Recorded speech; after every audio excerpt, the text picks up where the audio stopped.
Alrighty. All right, just did it. Thank you. So yeah, we'll be Thank you. recording the webinar and then share the recording on YouTube, social media, and our website. My name is Aline Diogracias. My pronouns are she, her. I'll be one of your moderators today. I am a senior studying business law. I'm also a research assistant at the Institute for Sustainability with a focus in corporate social responsibility. And I'm the co-creator and TA for the Sustainable Fashion Program. And then I'll let my co-moderator, Kimberly, introduce herself. Hi, everyone. My name is Kimberly Durden. My pronouns are she, her, hers, and I'm a senior majoring in environmental and occupational health in industrial hygiene. I'm also minoring in sustainability. I'm also a part of the Sustainable Fashion Program and a student outreach assistant for the Institute for Sustainability.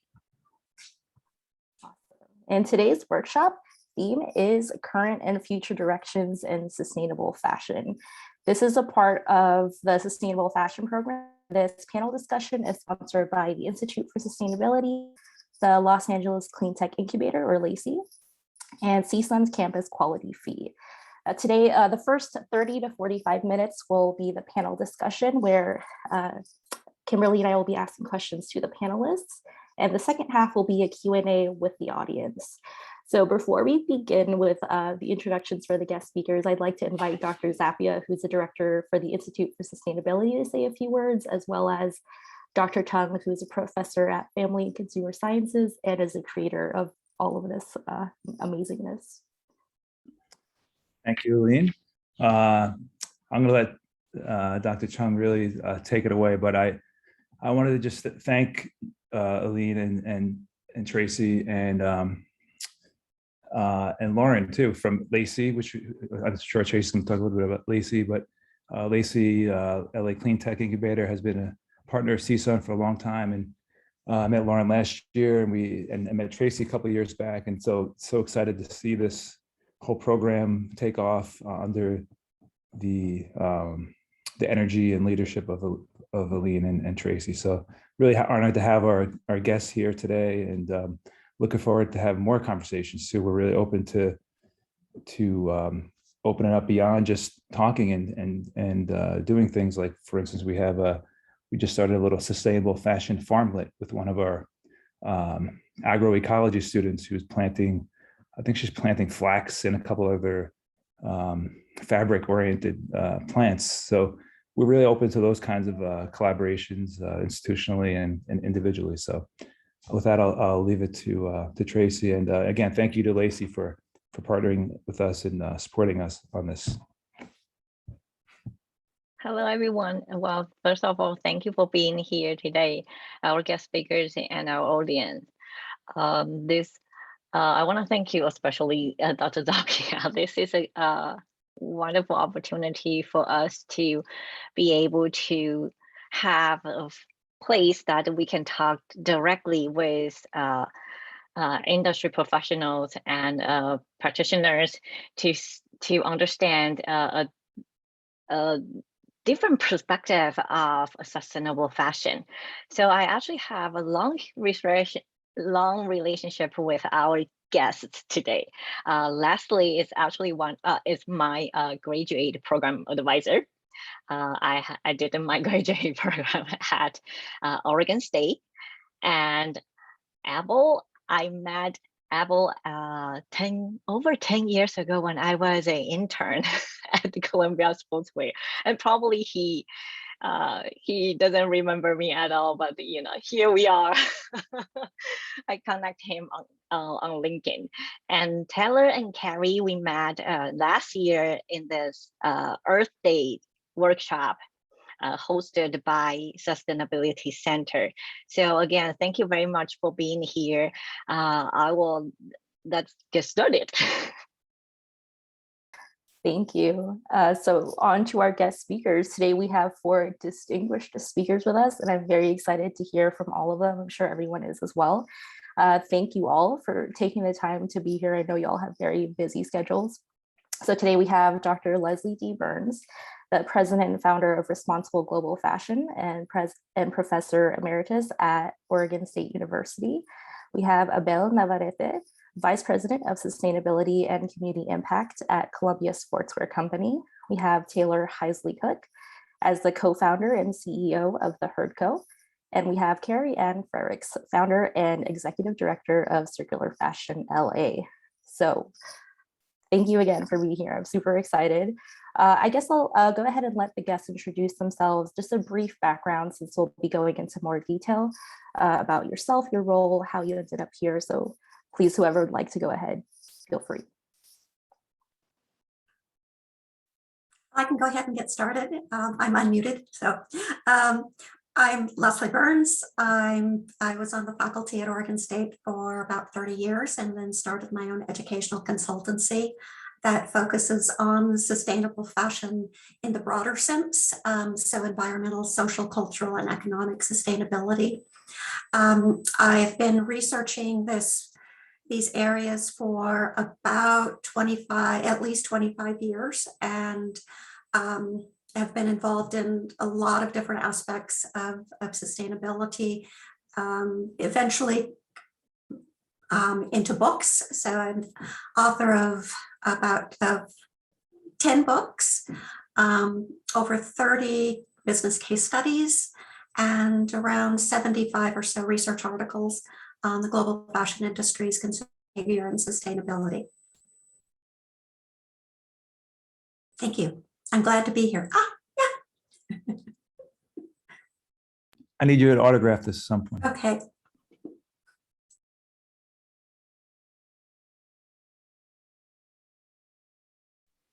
I can go. I was last on the flyer, but I'll go next. Thanks. I'm actually calling you from inside a little shed at Woodbury University, where I'm a professor. And through a faculty development grant that I received, this is sort of serving as our textile dye lab at the moment. So that's why I look like I'm in a shed, because I am.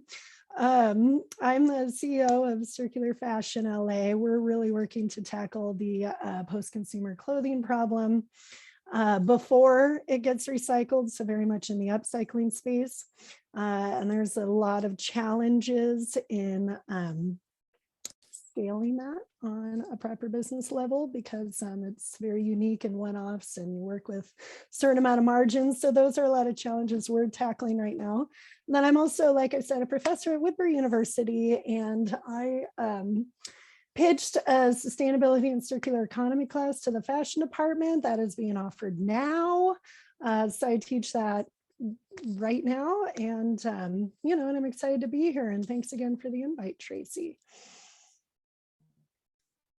And I will go next. Hi, everyone. I'm Taylor Heisley-Cook, co-founder and CEO of the Hurd Co, where we make it possible to make clothes from agricultural waste. So I'm sure I'll be telling you a lot about that in the panel discussion, but basically a quick overview is fabrics like viscose, rayon, and lyocell, which are the fastest growing bucket of the textile for clothing industry. Those sound synthetic, but they're actually made from trees today. So over 200 million trees cut down every year and processed into pulp, which then goes into the apparel supply chain to make clothes. We have a patented technology that makes it possible to use plant trash instead. So we use the material that's normally thrown away or burned after food crops are harvested and transform it into a feedstock pulp called agrelose that we sell into the supply chain. In terms of my personal background, I have a background at a brand. I was in the materials and sustainability department. Prior to that, I'm a lifelong self-identified fabric nerd. So when I decided I wanted to, really spend my energy to focus on sustainability, it made no sense to tackle what I knew and figure out how to make a more sustainable input to the apparel industry. Happy to be here. Hi, happy to be here. Thanks for the invite, Tracy. And I do remember you, Tracy. I still work a lot with the team that you were here with. And Kari, I can appreciate the shed. I usually start my day in the bottom floor and I end in a closet. Literally, we have a closet upstairs. That's because I have 2 little kids. So at the end of the day, they're home. So I have to be in this closet. So I have to use the background or else you see everything hanging on the back. So always find a good place to work. I'm here with Columbia Sportswear Company, an outdoor company. We make apparel, footwear, equipment. And under the Columbia brand, we have a couple of brands. We have Prana, which is more of a yoga, lifestyle, beach brand out of Southern California. Mountain Hardwear, which is more of a technical outdoor brand, one of the high trekkers that are going to go climb Mount Everest. And then Sorel, which is more of a women's fashion brand. And here I've been here for about 20 years in working in sustainability area, based in Portland, Oregon. And I currently manage everything to do with sustainability plus nonprofit partnerships, all the community involvement on our grants, and then a bunch of other more regulatory things that happy to share, but maybe not as exciting as sustainability. So. Thank you all for sharing. That's very interesting. And so now, could you please describe how you got to where you are now in your career, and what do you love about what you do?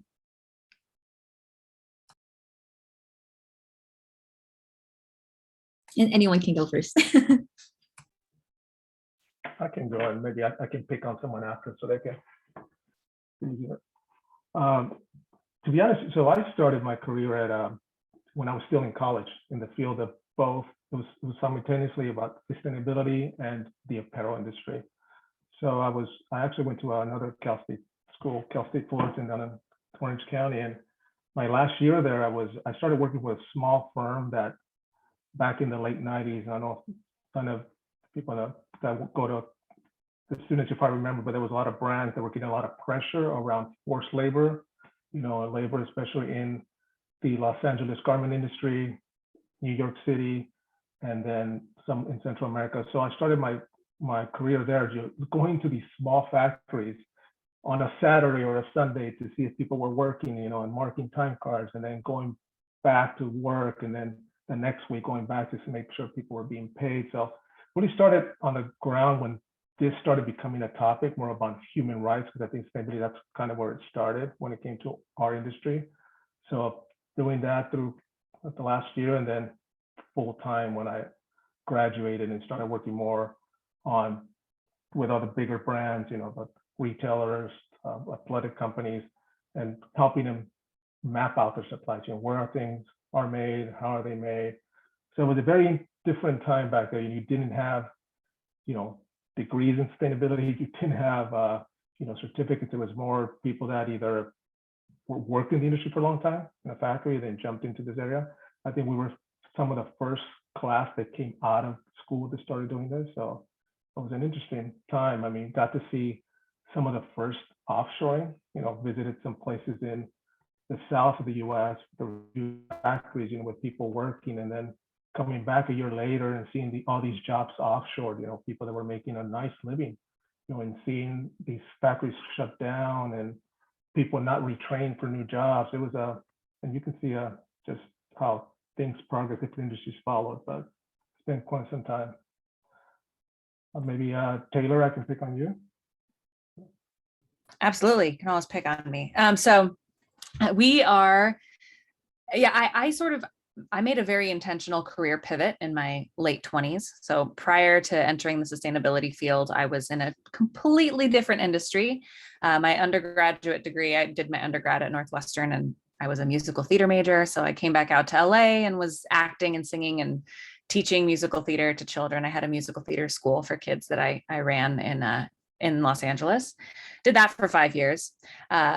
And while I was doing that, I also picked up some communications work for a marine plastics nonprofit.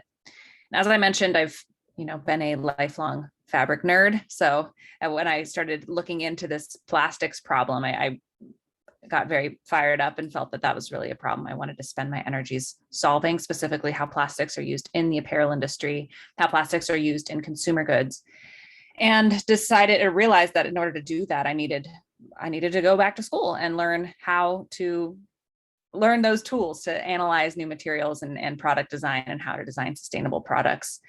So I chose to go back to graduate school. I got my graduate degree in environmental science and management at the Bren School of Environmental Science and Management at UC Santa Barbara.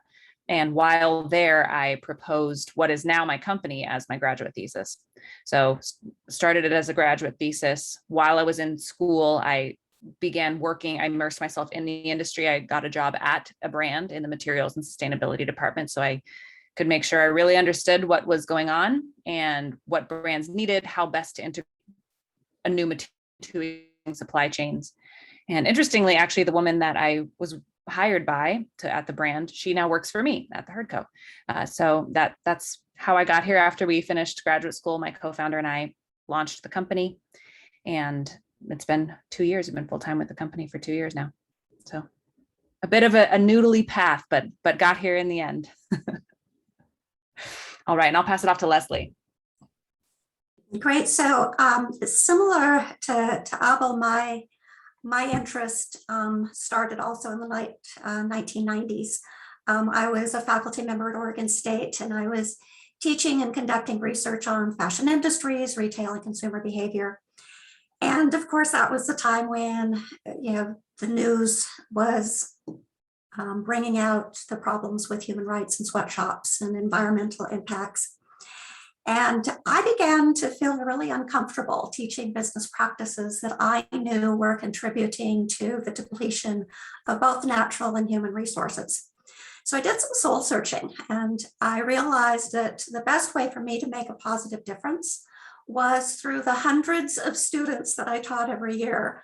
I knew they were going to be the leaders of tomorrow, and now 25 years later, many of them are the leaders of today's industry.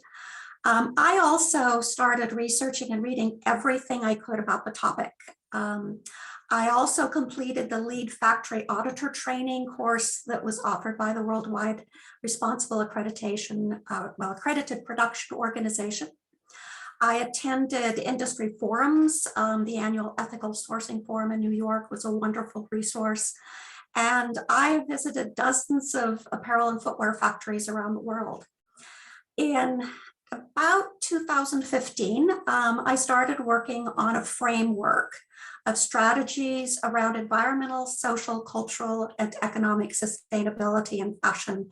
And that work evolved into the book that many of you are familiar with, Sustainability and Social Change in Fashion. What do I love? I love meeting with, and I am truly inspired by professionals who get it, who continually question processes and practices and are, making that positive difference through their work. And so I will pass it on to Kari. Thank you.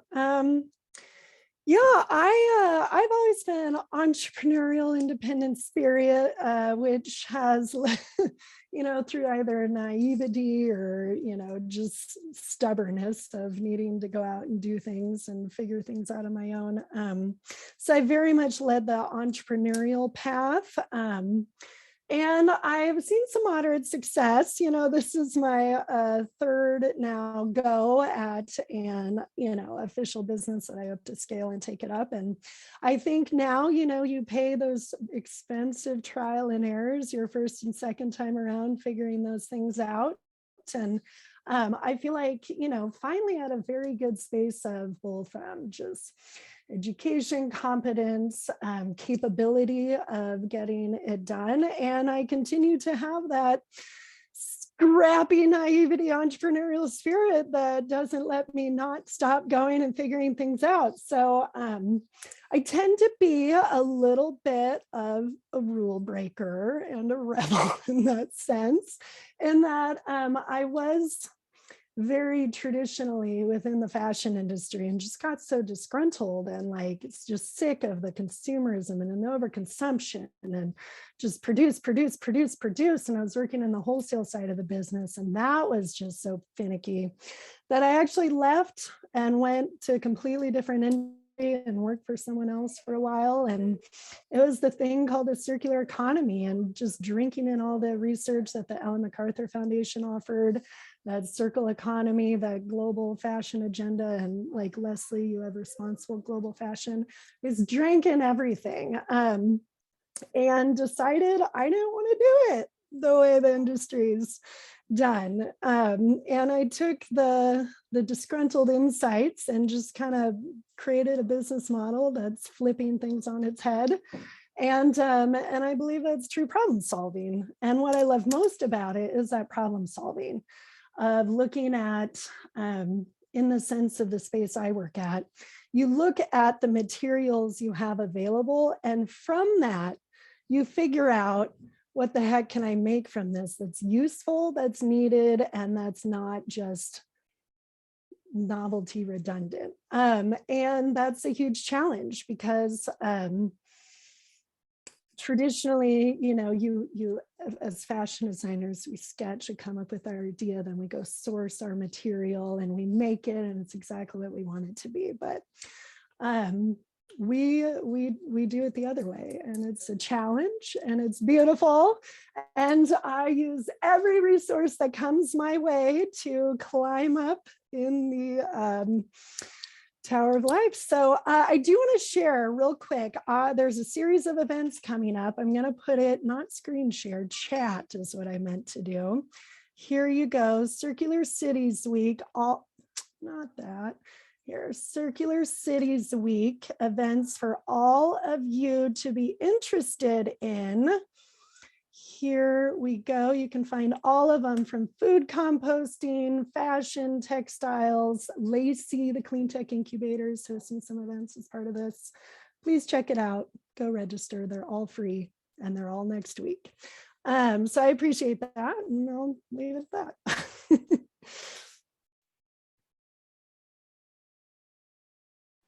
Awesome, thank you. Well, I admire all of your noodly paths, as Taylor said, to sustainability and sustainable fashion. I know for me, it's very comforting to hear how you all got to where you are.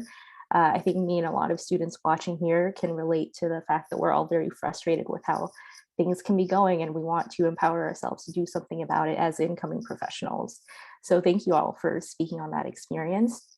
I know you're all doing a lot of different things. Some of you have companies, some of you are doing things on the academic side. What project is your company or is your research currently focusing on, and what's your goal for the future? And I'll popcorn it too. Yeah, Taylor, you can go ahead. Sure. Okay. Hi. So I already talked a bit about what we're working on right now. Right now, we're developing this new input pulp for MMC fabrics like viscose rayon and lyocell, made from agricultural. So that's, I mean, really the core of what we're building, our first major product offering in the industry. The future of this product, we are currently in, well, speaking of LACI, I know Lauren's here. We were in the innovators cohort at LACI. We are now in the Fashion for Good acceleration program, which is the premier acceleration program for materials innovators in the apparel space. We're developing a pilot collection using Agrelose with 5 brands within the FFG Fashion for Good ecosystem. And those brands will be taking 30 tons of our material next year. We're developing it right now. They're taking 30 tons next year and turning it into product that'll be available on shelves in 2023. So that is taking all of our bandwidth right now, is getting those projects off the ground. But up next for us, beyond that, those pilot collections, we are also opening our first major fundraising round in January to get a larger facility up and running in experimental capacity. So that's definitely something we're working on. Future offerings within the industry, we are planning to expand our output fiber types. So also feeding into cellulose acetate, which is what a lot of eyeglass companies use. Like my glasses are made from cellulose acetate. All Warby Parker glasses are made from cellulose acetate. And also cellulose carbamate, which is more like a lyocell or viscose, just a slightly different process of making it. And then also expanding our inputs. So right now we're focused on a very specific part of agricultural waste, so expanding it to use lots of different crops.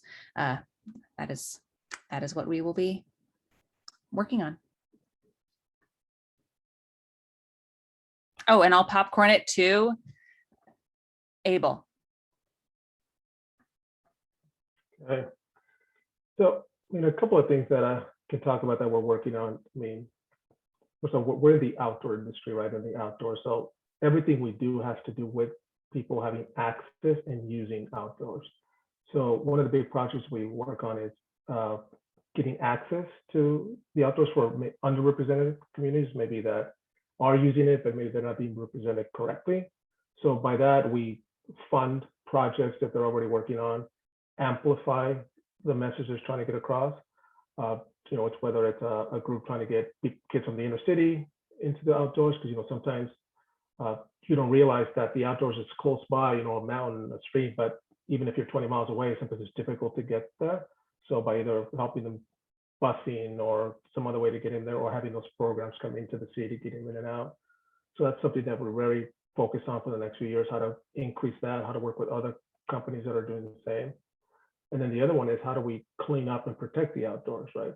So funding a lot of these programs that are working on projects in the US, outside the US, but more importantly, looking at our own footprint, right? How do we reduce our own footprint? We have targets around a 30% reduction by 2030 in the manufacturing side, but our biggest impact, like most people here that work with materials, the materials is our biggest impact, right? So how do we start making goals and a strategy on making those changes? Because we know that's the biggest impact that we can have.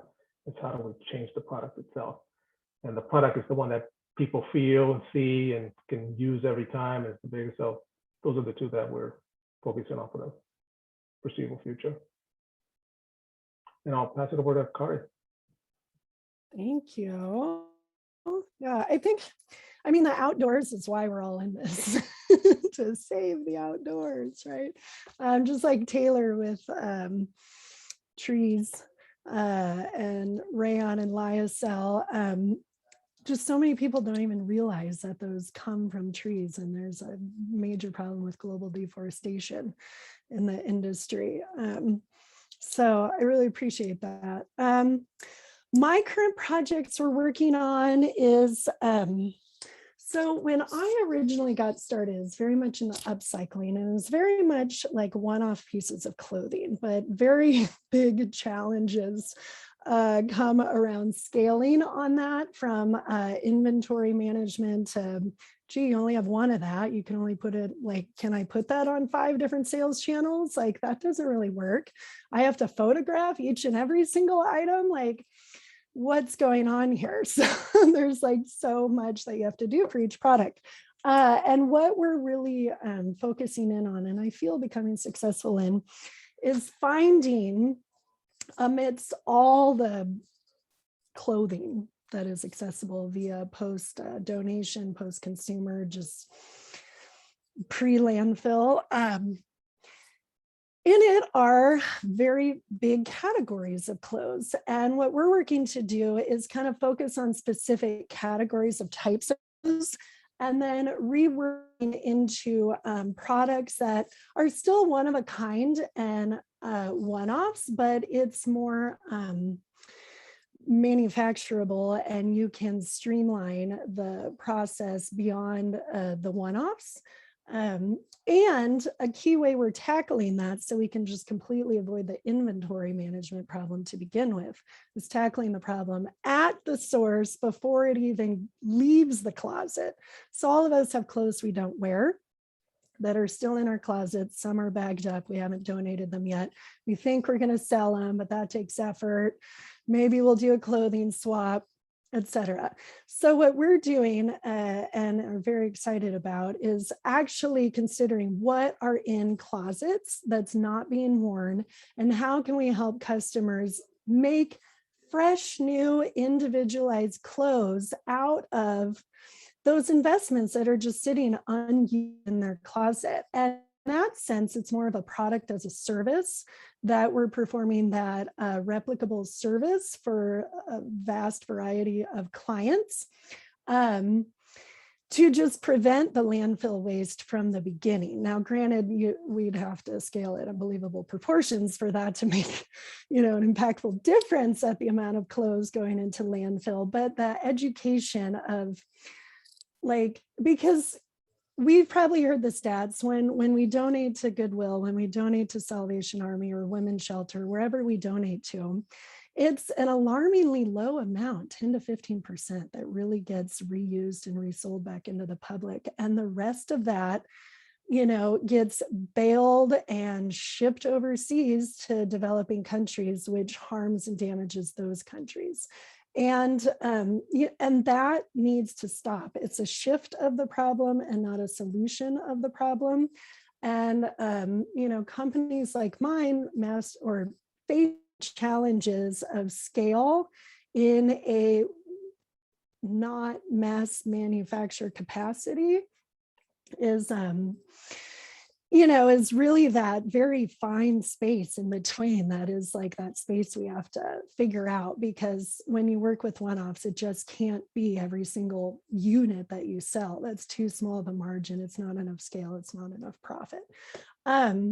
So that's something exciting that we're doing, is, continuing to work with clothes that come our way, but cutting it off, attacking the problem at the surface. And then we're really, my goal is to be set up to seek and start funding investors beginning 2022. Because I'm currently, very lucky and thankful to have this space at Woodbury that I'm working out of, and we're kind of piecemealing together our production, but kind of getting into a centralized production space that has the technology and the machines that we need to, to take us up to the next level. So that's kind of where we're focused on. And Leslie. Hey, thanks. I'm continuing to write business case studies around sustainability. These are educational resources for faculty, instructors to get their students really thinking about and problem solving around sustainability. But the last 3 years have been devoted to researching and writing my latest book, which is Stories of Fashion, Textiles, and Place, Evolving Sustainable Supply Chains. It just came out last week, but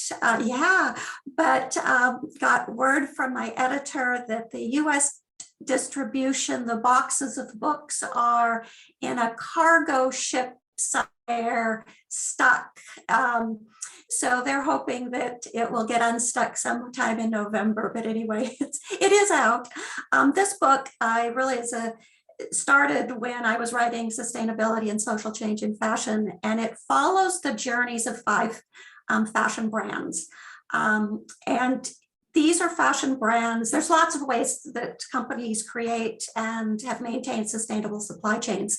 These 5 companies have focused on place, and they are grounded in and further the cultural traditions of place, while at the same time having economic and social and environmental sustainability initiatives as well. So that's what I've been working on, and it was with my co-author Jeannie Carver, and it was a wonderful, fun project, but also it got me thinking about, okay, now what's next? What other educational materials are needed out there? So that's where I'm at. Nice. Thank you all for sharing your current projects. They all sound like really, really exciting. And so I am excited for y'all in the next upcoming years. And I know they all have positive contributions to the fashion industry and the environment as a whole. And so with that, our next question is, what future directions and opportunities in sustainable fashion do you see for the fashion industry as a whole? Well, I'll get started since I'm kind of the big picture overview, and much of what each of the other people are doing will fit into this. The first is environmental, and this is definitely moving towards a more linear fashion cycle. Away from a linear fashion cycle, sorry. Right now we've got the cycle of buy, wear, dispose, and we absolutely need to move to a more circular economy. And the work of, Taylor Kari, the work that Prana's do, those are all wonderful examples.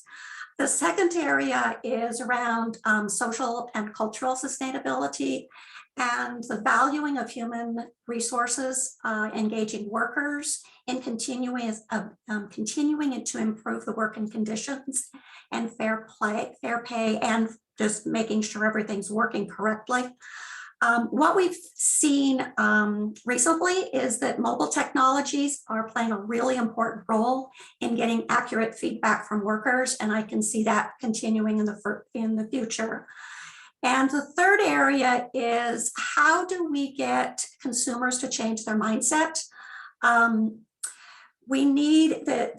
Gets into the communications with consumers, companies helping to bring consumers along, but consumers have to get into a mindset that they are purchasing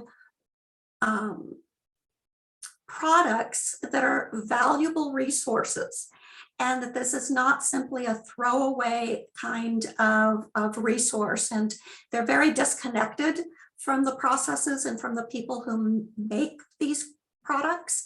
And so of continuing to get consumers on board with regards to their own values, and making sure their values are reflected in their purchase behavior, wearing behavior, and so forth. And I will turn it over to Taylor.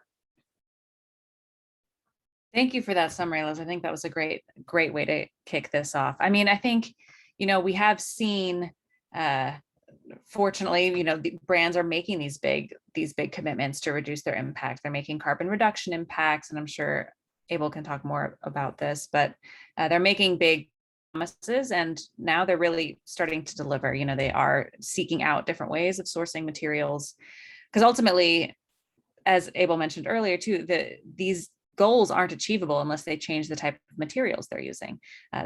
We all need to be leaning into circular and lowering our impact. But I do think, so much of that conversation, so much of the conversation that we have with brands is about that consumer piece. Like, how do you communicate these changes to the consumer? Because people are definitely starting to walk the walk instead of just talk the talk, especially the younger generations. Gen Z has been really pushing hard for more sustainable inputs, which is great.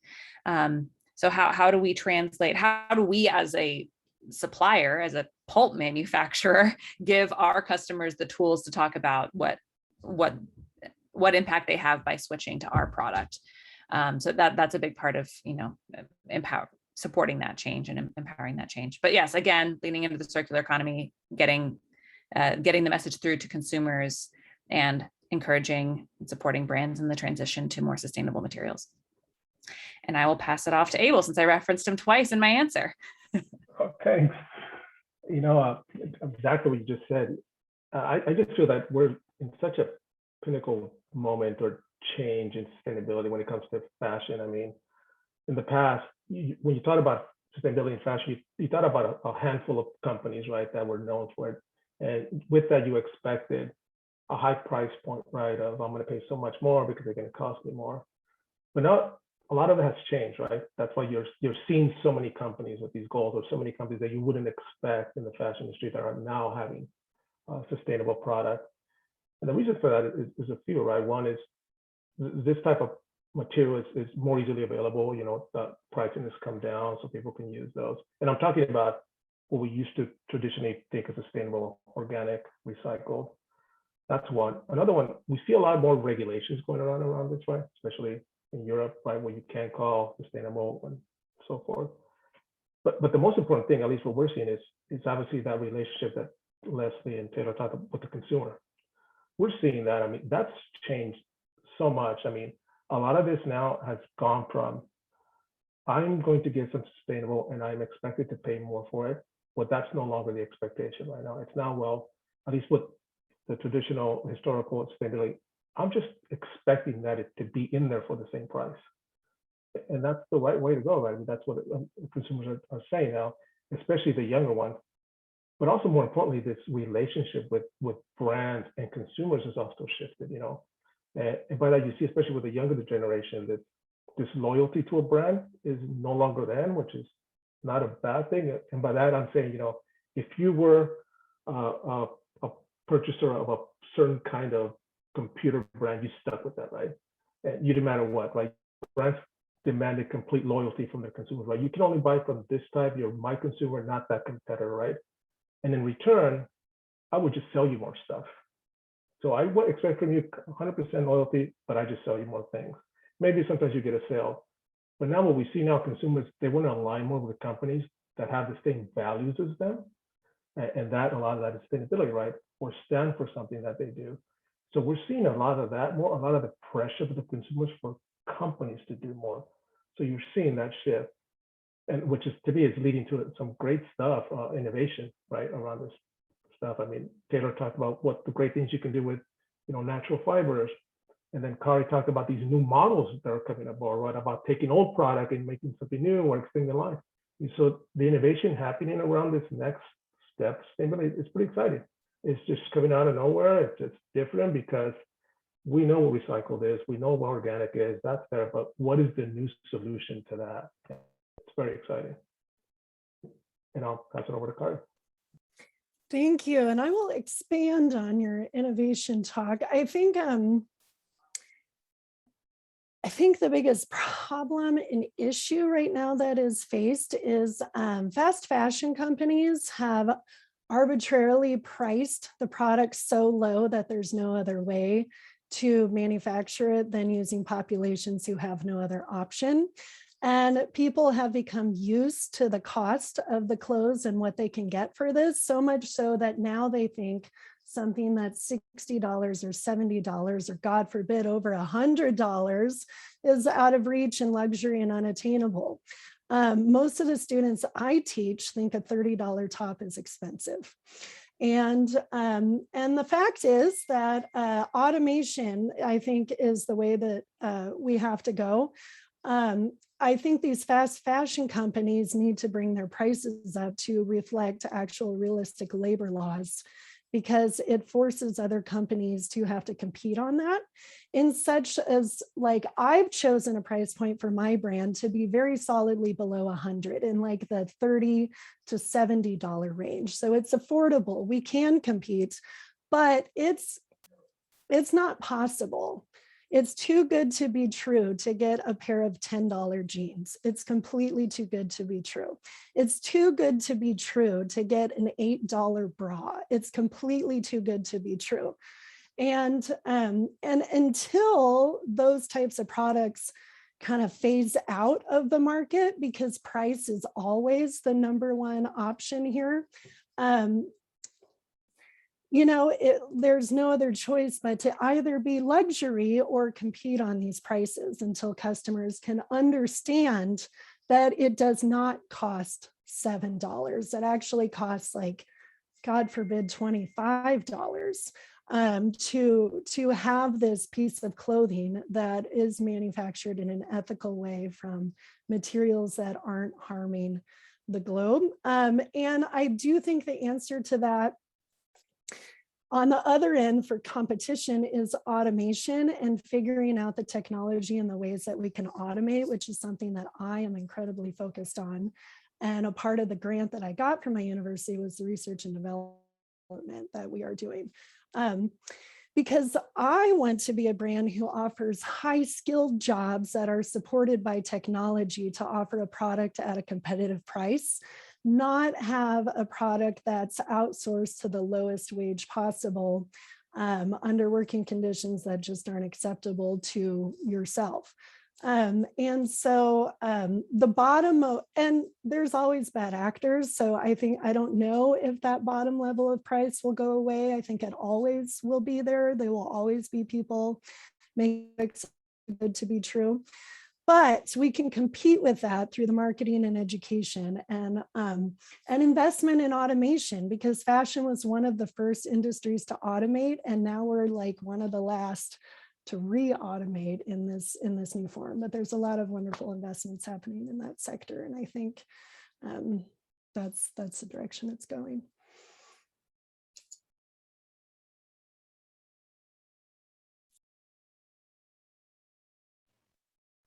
Thank you. Thank you for bringing up some really important issues too, like the labor wage. I'm from the Philippines, so I know my country is subject to a lot of the consequences of fast fashion. So I appreciate you all talking about those issues, and I'm optimistic about the future. But for the interest of time, I'll just ask one more question for this panel discussion, and then we'll move on to the Q&A. So a lot of our students are from the Sustainable Fashion program, and many of them are interested in pursuing a career in sustainability or sustainable fashion. Do you have any advice for students who are interested in entering this industry? I'll kick it off since I did make that change, made a pretty conscious choice to switch into the industry. So I've done it pretty recently. The biggest thing for me to make the change was leveraging every available opportunity, coming to panels like this, following up with all of us afterwards. I mean, I don't want to speak for my fellow panelists, but please feel free to reach out to me on LinkedIn. My email is taylor@thehurdco.com. Pretty easy to remember, so please feel free to email me as well. But for me, my graduate work, being a student opens so many doors. As a student, you can reach out to most anyone and say, I'm a student, I'm interested in your industry. Do you have 15 minutes to talk to me about what you do? And people will love to help you. People love to help students. So use this time to really make those connections. That was really the back that my graduate work was on. I did over 200 interviews with people in the industry, just speaking to people at brands, going to conferences, speaking to manufacturers, learning how to be in this industry. And I still am in touch with all of those people today. So it's really the foundation of my network. Started as being a student and sending just emails to people that I respected what they do. I thought they were working on cool things. I thought that their brand was really interesting. And that's my first bit of advice. Just play the student card. Okay, it opens a lot of doors.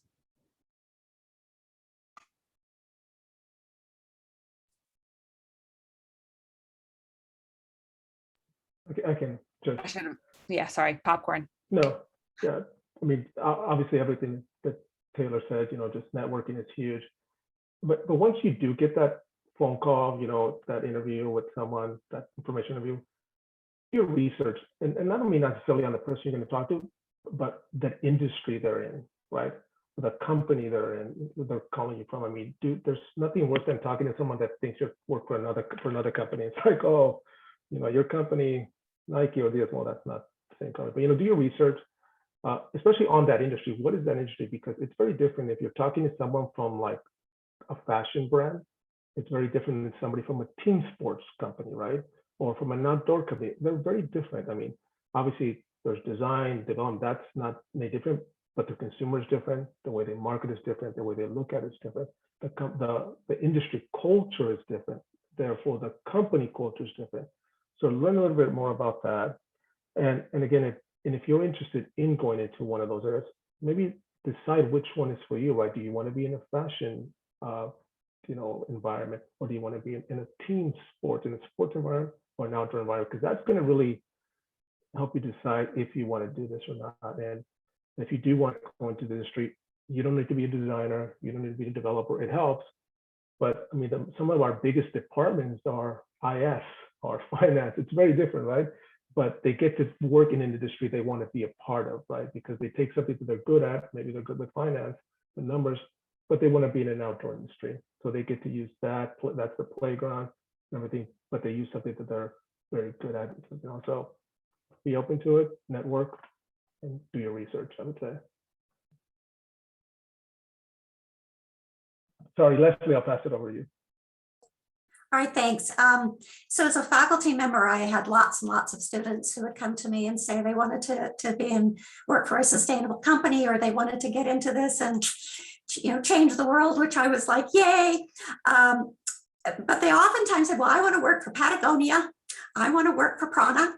And I'd say, yeah, there's lots of people who want to work for those companies. And the reality is they get it. And so what I would try to instill in every single one of my students is that no matter what company you are with, no matter what position you are with, you can make a positive difference. Ask questions, bring together, if your company isn't doing, as much as you think they should be doing, bring together like-minded colleagues, put together a plan, go to your supervisor and say, here's something I think maybe we could do. Ask questions, question processes, question practices. Why are we doing it that way? Why don't, that seems, I follow up questions. I had it's probably been about 15 years ago, the student who was interning at Fred Meyer in their apparel division, a division of Kroger. And she was doing a special project with me as a student on strategies that Fred Meyer apparel could use to enhance their sustainability efforts.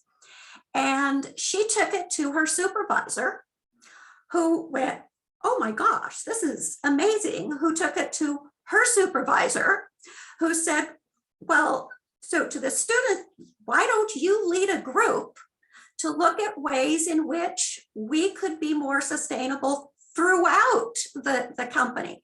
And that little group expanded, and she is no longer with Fred Meyer, but that little group expanded, and is now, formed the basis for Fred Meyer's sustainability plans and initiatives.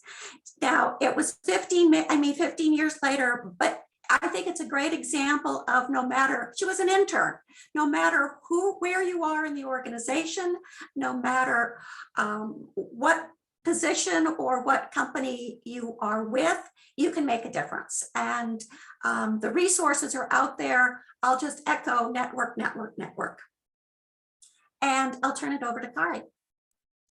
And I will just echo what you said, Leslie, because that's exactly what I was going to say. I was just on the Ellen MacArthur site, and if I can find this link before it's over, I'll share it. But they have this whole how to pitch from within the organization. So which offers tools and tips and how you can be successful at pitching to your higher ups from within the organization. So I would just say, no matter what company, what job, what role you enter into, learn how to become a little squeaky wheel who's not annoying, but squeaky in the idea sense, where you're like, well, I just bought something from this other brand and they're doing this, and I thought that was really cool. Why can't we do something like that? Or, you know what, there's a lot of waste right here. What if we just did a quick, simple little, and just pitch from within and just push your ideas up the chain, and a surprising amount of them will get accepted. I take ideas all the time from my students and team, and most companies who are smart do.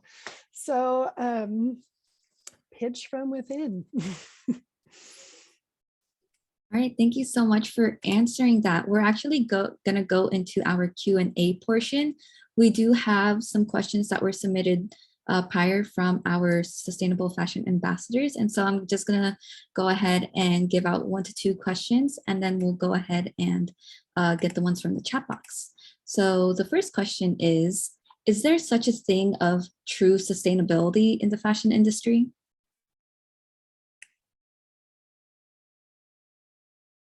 Can I answer that one?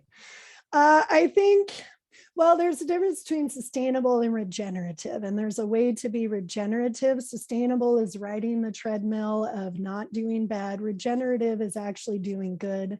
I think Taylor is very much one of those regenerative companies. But it's not a destination, it's a journey. I don't think there is any end point, and zero waste is impossible. I'm trying to be as zero waste as possible, but there's all sorts of little tiny scraps of things that just, there's no other purpose for them. So a true zero waste, I think, is impossible, and there's no end point. So you just got to keep taking the next decision that works for you, and that'll take you closer to the goal. Does anyone else have any other thoughts? All good? All good. All right. This question is, how do we educate consumers of sustainable practices, specifically properly hand off of torn or old clothing items that cannot be resold or donated secondhand that typically end up in landfills? I will jump in with the start of this answer, but I'm sure other people on this panel can answer it more fully. I mean, that is the $1 million question, right? Is like, how do we, those of us in the industry that are very aware of our impact and that, know where our clothes come from in a very tangible way, we just see it differently because that's been our lived experience. So how do we translate what we know to people who, I mean, when we go to the store, we don't normally, most people don't look at the care tags. Before I worked in the industry, I didn't look at the care tag before I bought a shirt. I picked up a shirt and said, well, this feels nice, looks cute, I can afford it. So this is going to be my shirt now.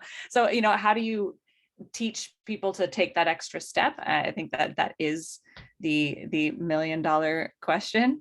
And yeah, it all does come from education. I think there is, again, a push just from younger generations now, or people are starting to take notice, not just in the apparel industry, but within many industries, people are actively trying to reduce their impact. So that I think is a good starting point. But as we are very deep in the supply chain, we make pulp. There's like 5 different steps that need to happen before consumers interact with our product at all.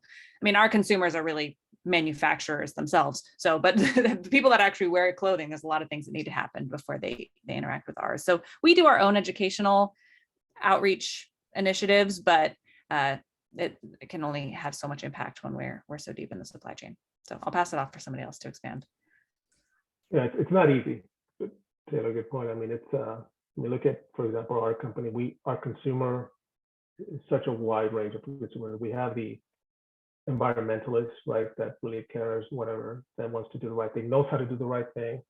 We have another consumer that, not that they don't care, but they're not as aware of it, right, and to them, especially, so how do we educate that consumer, right, by making it easy for them? Because sometimes they also live in cities that don't have these things for them. They don't have a way to recycle. There's no bin like we have in most cities, right? There are cities in the US still like that, right? So how do you make it as easy as possible for them? And those, the way we try to tackle them is, well, can we create, by them buying a certain product from us that's already got some sustainability, sometimes they feel like, oh, I'm doing my part with this. I don't necessarily need to take that extra step, right? Because sometimes, I hear you say that sustainability has also become a political thing in the US, right? If you're sustainable, then I'm a liberal, and that's not necessarily true. So how do you speak to that consumer? It's a huge debate that we have now. How do you come to them and speak to them in their terms, right? Don't just talk about climate change. How do you speak to them in a way that they understand that it impacts them? And that's a huge thing that we're trying to do now with some of our consumers segmentation. It's not easy. I'm a big fan of storytelling and of providing a whole variety of real life stories that convey what we want consumers to truly understand. And so it brings a face to those practices and policies and initiatives. And ways, and that can happen in lots of different ways for brands, and I've seen it happen in lots of different ways. The other is to convey the impact of what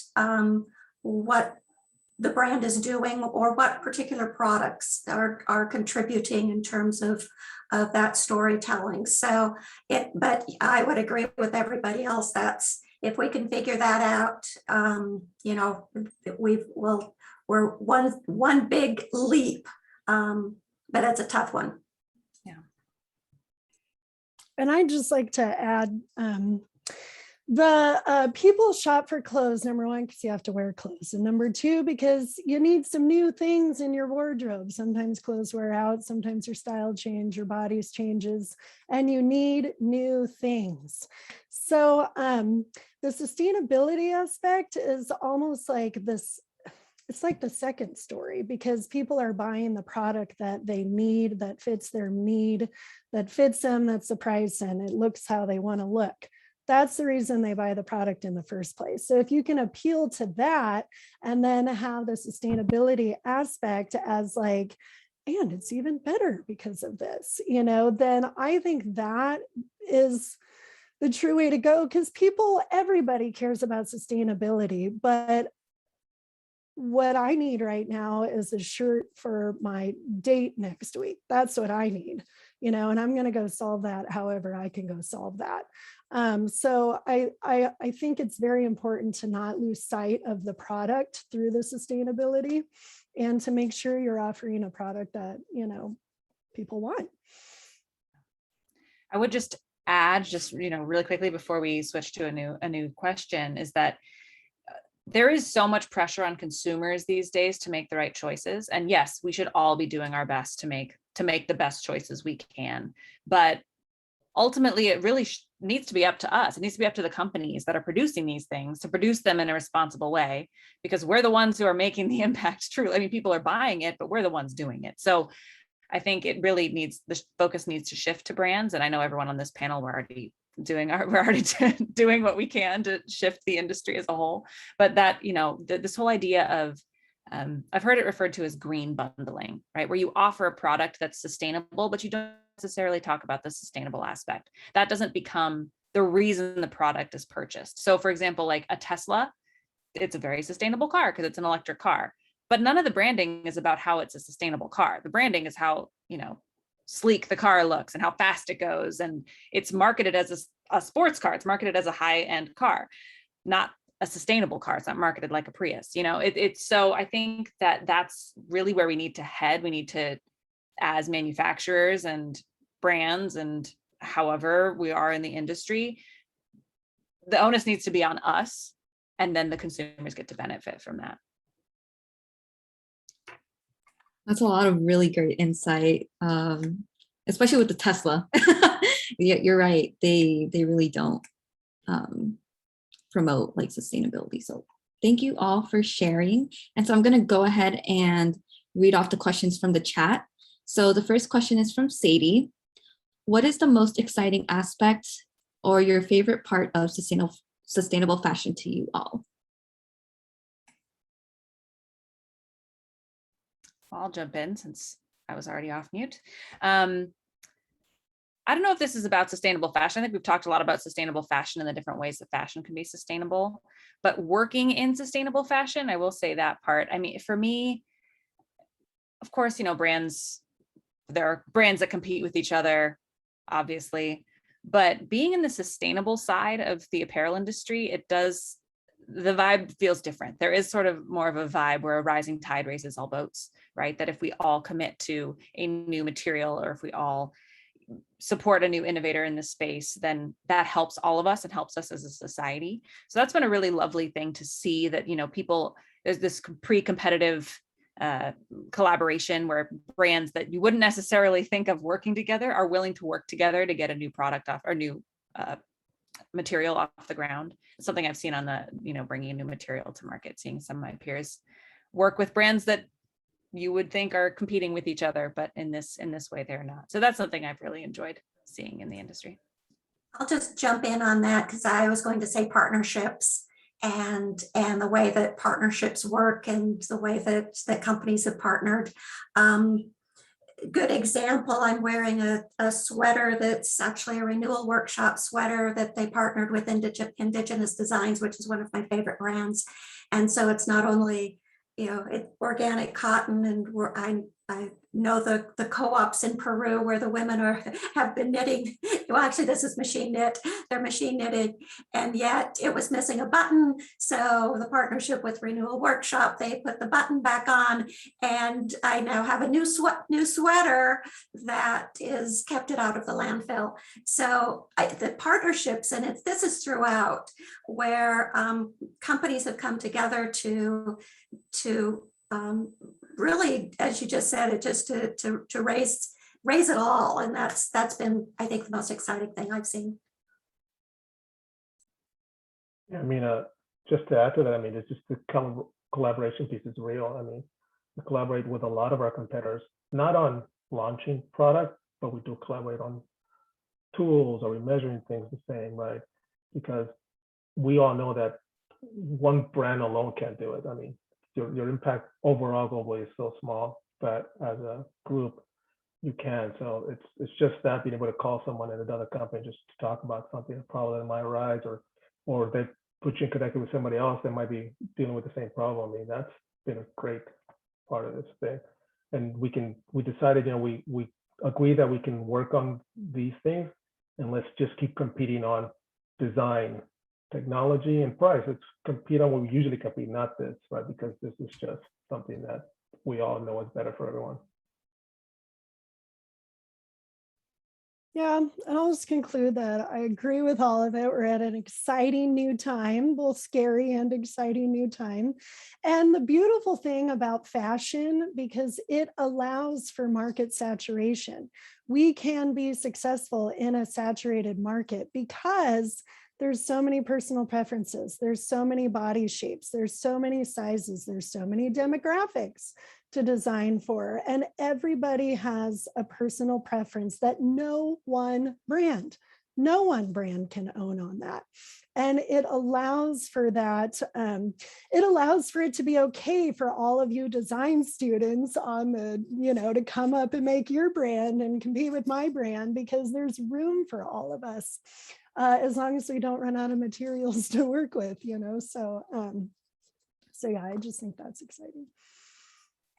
Awesome. Thank you for answering that question for Sadie. So our next question is from Abby. What kind of education opportunities has your brand or your offered to unrepresented communities?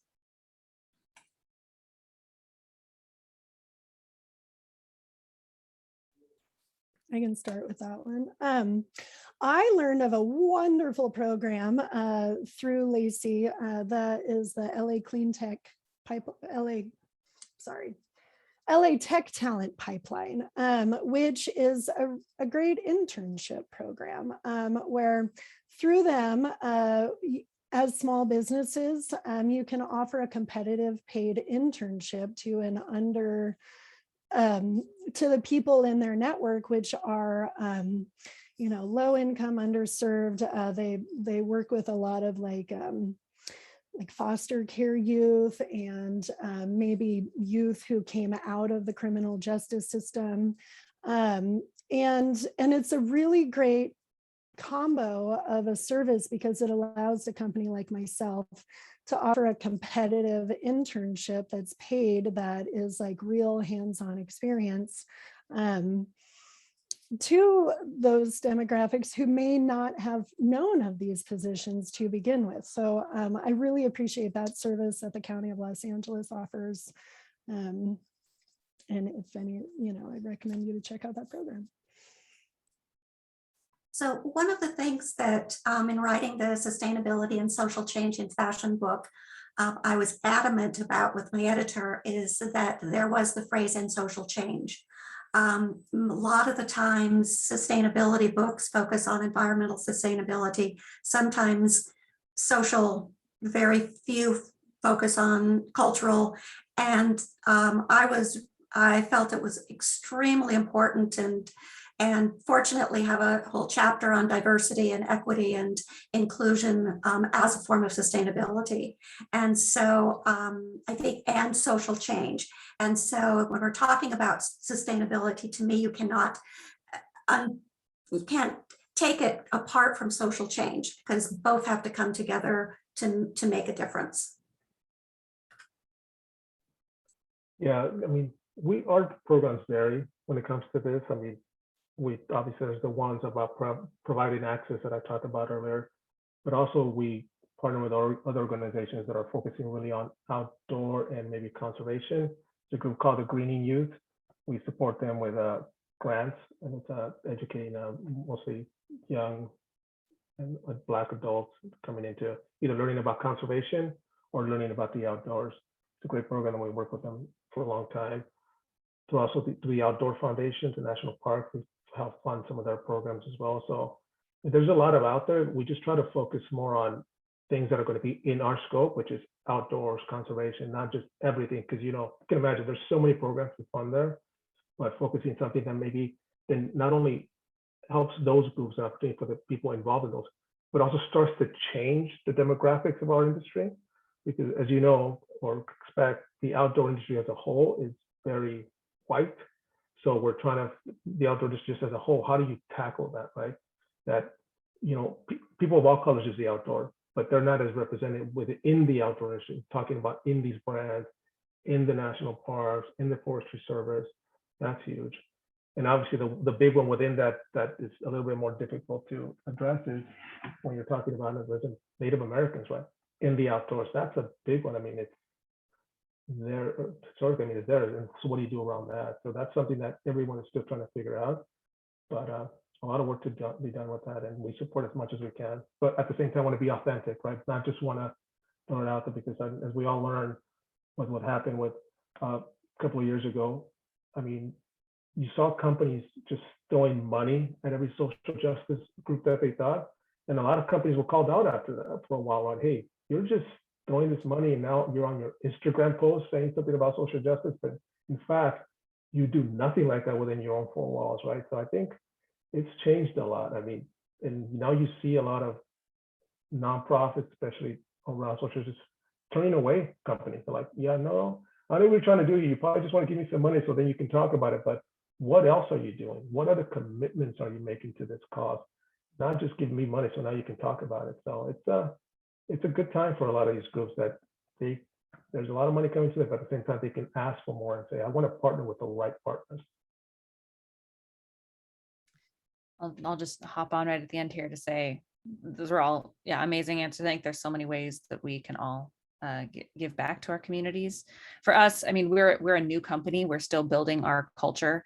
There's only 4 or 5 of us right now, so we are actively building an internal corporate culture, and that is a big part of one of our pillars that we're working on developing right now, is making sure that diversity, equity, and inclusion is a priority for us in terms of internal hiring practices, but also, you know, within our communities. We work in, our supply comes from agricultural communities, which tend to have some underfunded communities. So we are doing our best to build that into our practices as we grow. Another thing that we do is we're a Canopy Planet partner. So Canopy Planet is a company that, it's a nonprofit organization that is working to get trees out of the supply chain for all things that are made from trees. So pulp, which is what we do, but that goes into the packaging and the apparel industry. And they work very closely with Native communities, who are obviously the original stewards of this land that we have just been taking trees from for the past couple centuries. So that's how we are giving back right now, is making sure that we're working closely with them and doing our best to protect those parts of the world. But it is top of mind as we build the company. All right, thank you so much for your answers for that. I hope that answered your question. All right, let me see. I also want to be mindful of time, so I'm probably just going to ask one more question. Give me 1 second. There's a lot.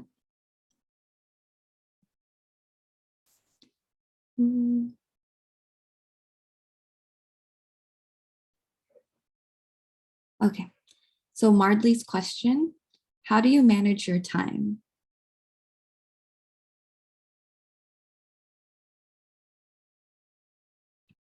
Yeah, we're a startup, so it's just all the time.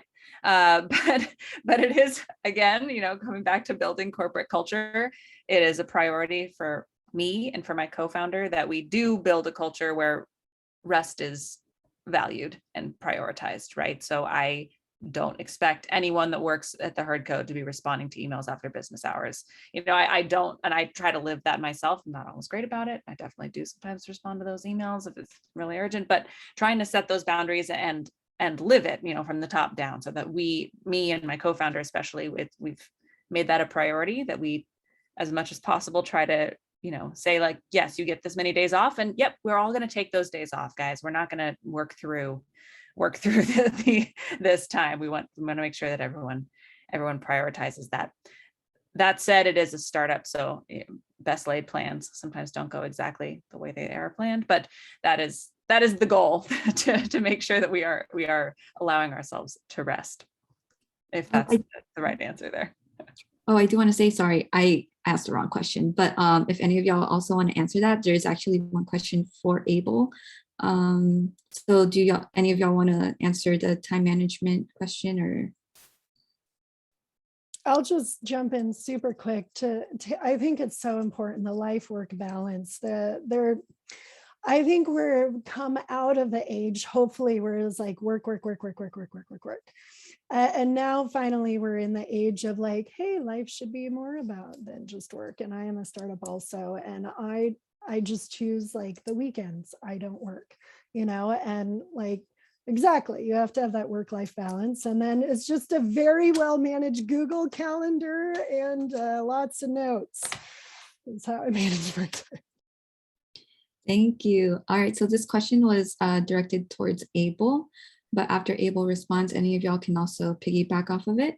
So Abel, what advice would you give to someone who is interested in moving up with a company, especially into a sustainability role like yours? Just first to add to the other question, I mean, I think I agree with both Kari and Taylor, just being strict on that schedule, right? Once you're off, especially with working remotely. I mean, you're pretty much on all the time. I mean, it's been so difficult because, after every meeting, now you're just clicking to another meeting instead of walking to another building. It's been tough. I think most people that are working remotely, by a certain hour, they're fried. I mean, your brain is literally fried just by sitting here and clicking to the next one. You're aching in places you never thought you ate because you're sedentary so long. But it's going to be a culture change coming back. And so how do you stay that coming back into the regular pace that we had in the past, right? We're thinking February, but yeah, being that strict, hey, I'm off at this time just because I need my sanity. And also leading by example, right? Especially if you have a team that you do. If you don't do it, there's going to be an expectation that they need to be there too, right? Because you're there all the time. So if you're going to a hybrid model of 2 days a week from home, 3 days from home, if you're not doing it, the other people are going to be pressured to do it, especially junior staff that might, try to work their way up. But to that question, I mean, I think somebody mentioned this earlier. I mean, in sustainability, I think we all benefit from people looking at it from a different lens. So if you're coming from something that is not sustainability, but you're coming from another area, first to look at that, what are you going to bring that's different, that might have a different point of view, right? Because if you're sitting sustainability the whole time, that's all you know. And it's so helpful when you bring somebody from another group, like bringing a financial background, a technology background. So I think doing that, what is it that you're bringing? It might be different because you're probably going to look at it in a different way. And if you're in the company already, I mean, ask for a stretch assignment. Hey, can I help you with a project? Obviously with your manager being okay, can I help this sustainability team with something that I'm interested in? And that at least gets you into the group or familiarize you with the subject. And that's the way to go. I think stretch assignments are great for everyone, both for the people that are doing it and for the people you're doing it for. So hope that helps. All right, and so we do want to be mindful of time. So we would actually like to just wrap this up unless any of y'all want anything to add on, just like a little bit more advice, but if not, we can go ahead and wrap up. I actually have a question. So me and my sister own a clothing business, and we were wondering if any of the guest speakers know any sustainable wholesalers or manufacturers. Are you asking for like the actual cut and sew garment manufacturing? Is that what you're asking for? Yeah. Yeah, Los Angeles has an abundance. There's a lot, but yeah, trying to find ones that work for you. I tell you, I could send you a couple if you want to email me. I'd have to look up their actual information. But if I put my email in the chat, I'd be happy to send you a couple. Okay, thank you. All right, perfect. So we just want to really thank all of you for being here, our speakers. Thank you for taking the time, and also to our audience for joining us and also taking the time out of your day to join this seminar. I just want to say that we also have another seminar in December. I don't know if Aline or Dr. Tung has anything else to say before we wrap up. Yeah, just the same. Thank you so much. I really appreciate everything you all had to talk about. I know it was a longer panel than usual, but thank you for taking the time. I learned a lot. I thought I knew a lot already, but I learned so much from all of you, so thank you. Oh, me too here. Thank you very much for being here, everyone. And we will send out a follow-up link to our guests soon. Thank you. Thank you all. Wonderful Thank panel. Thank you. Bye-bye. lot of Have a fun. good weekend, Thank everyone. you. Bye. Appreciate it. Bye. Thank you. Thank you.